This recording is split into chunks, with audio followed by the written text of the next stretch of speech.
Comme Jésus s'en allait au sortir du temple, ses disciples s'approchèrent pour lui en faire remarquer les constructions. Mais il leur dit, « Voyez-vous tout cela? Je vous le dis en vérité, il ne restera pas ici pierre sur pierre qui ne soit renversée. » Il s'assit sur la montagne des Oliviers. Les disciples vinrent en particulier lui poser cette question. « Dis-nous, quand cela arrivera-t-il? Et quel sera le signe de ton avènement et de la fin du monde? »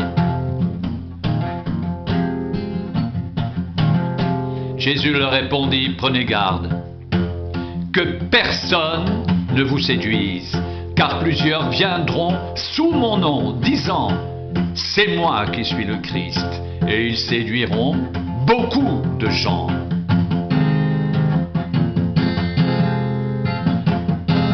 Vous entendrez parler de guerres et de bruits de guerre. Gardez-vous d'être troublés, car il faut que ces choses arrivent, mais ce ne sera pas encore la fin.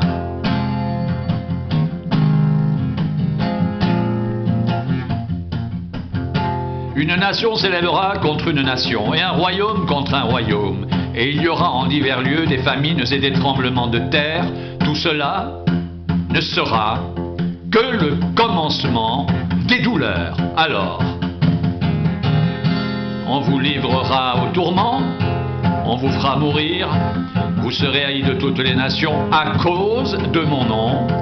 Alors aussi plusieurs succomberont, et ils se trahiront, se haïront les uns les autres. Plusieurs faux prophètes s'élèveront et ils séduiront beaucoup de gens. Et parce que l'iniquité se sera accrue, l'amour du plus grand nombre se refroidira, mais celui qui persévérera jusqu'à la fin sera sauvé.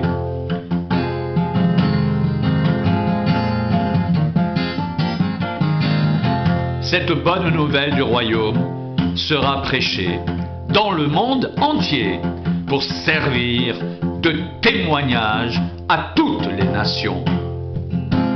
Alors viendra la fin.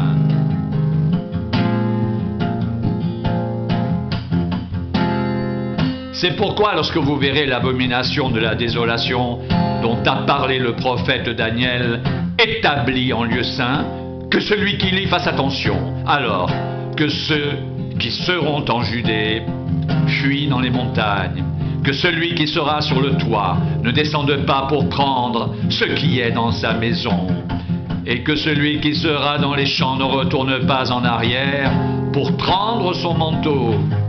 Malheur aux femmes qui seront enceintes et à celles qui allaiteront en ces jours-là. Priez pour que votre fuite n'arrive pas en hiver, ni un jour de sabbat, car alors la détresse sera si grande qu'il n'y en a point eu de pareil depuis le commencement du monde jusqu'à présent, et qu'il n'y en aura jamais. Et si ces jours n'étaient abrégés, personne ne serait sauvé, mais à cause des élus, ces jours seront abrégés.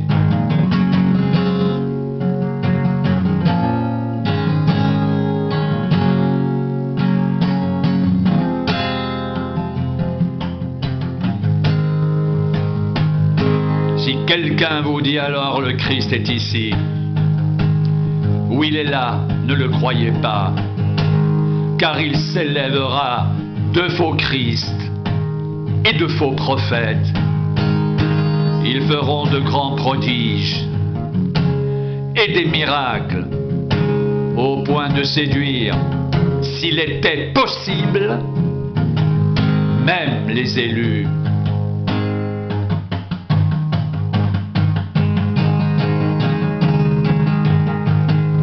Voici, je vous l'ai annoncé d'avance. Si donc on vous dit, voici, il est dans le désert, n'y allez pas. Voici, il est dans les chambres, ne le croyez pas. Car comme l'éclair part de l'Orient et se montre jusqu'en Occident, ainsi sera l'avènement du Fils de l'homme. En quelque lieu que soit le cadavre, là s'assembleront les vautours. Aussi, aussitôt après ces jours de détresse, le soleil s'obscurcira, la lune ne donnera plus sa lumière, les étoiles tomberont du ciel, et les puissances des cieux seront ébranlées.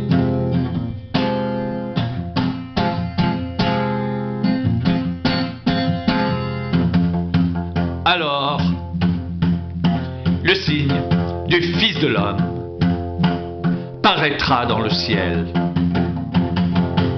Toutes les tribus de la terre se lamenteront, et elles verront le Fils de l'homme venant sur les nuées du ciel avec puissance et une grande gloire. Il enverra ses anges avec la trompette retentissante, et ils rassembleront ses élus des quatre vents d'une extrémité des cieux à l'autre.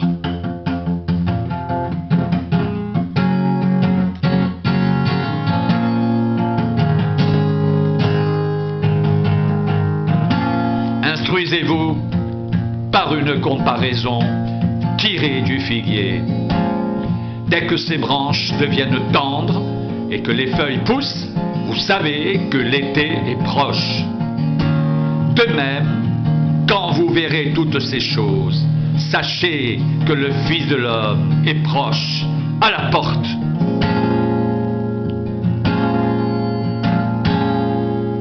Je vous le dis, en vérité, cette génération ne passera point, que tout cela n'arrive. Le ciel et la terre passeront, mais mes paroles ne passeront point. Pour ce qui est du jour et de l'heure, personne ne le sait, ni les anges des cieux, ni le Fils, mais le Père seul. Ce qui arriva du temps de Noé arrivera de même à l'avènement du Fils de l'homme.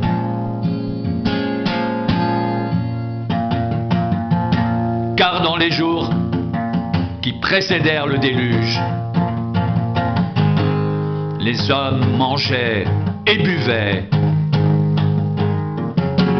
se mariaient et mariaient leurs enfants, jusqu'au jour où Noé entra dans l'arche.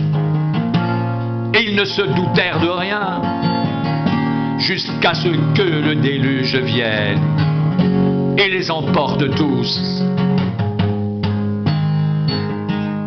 Il en sera de même à l'avènement du Fils de l'homme.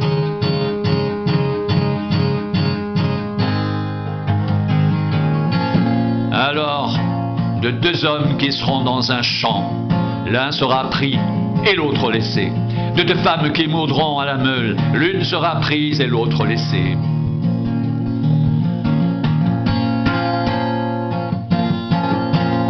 Veillez donc, puisque vous ne savez pas quel jour votre Seigneur viendra. Sachez-le bien, si le maître de la maison savait à quelle veille de la nuit le voleur doit venir, il veillerait et ne laisserait pas percer sa maison. C'est pourquoi vous aussi, tenez-vous prêts, car le Fils de l'homme viendra à l'heure où vous n'y penserez pas.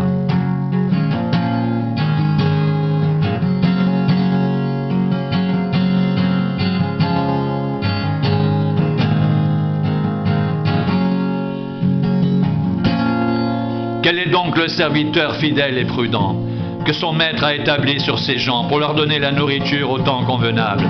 Heureux ce serviteur que son maître à son arrivée trouvera faisant ainsi. Je vous le dis en vérité, il établira sur tous ses biens.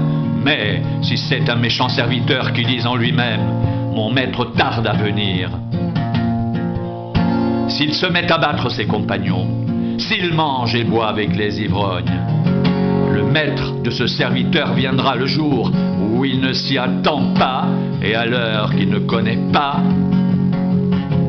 Il le mettra en pièces et lui donnera sa part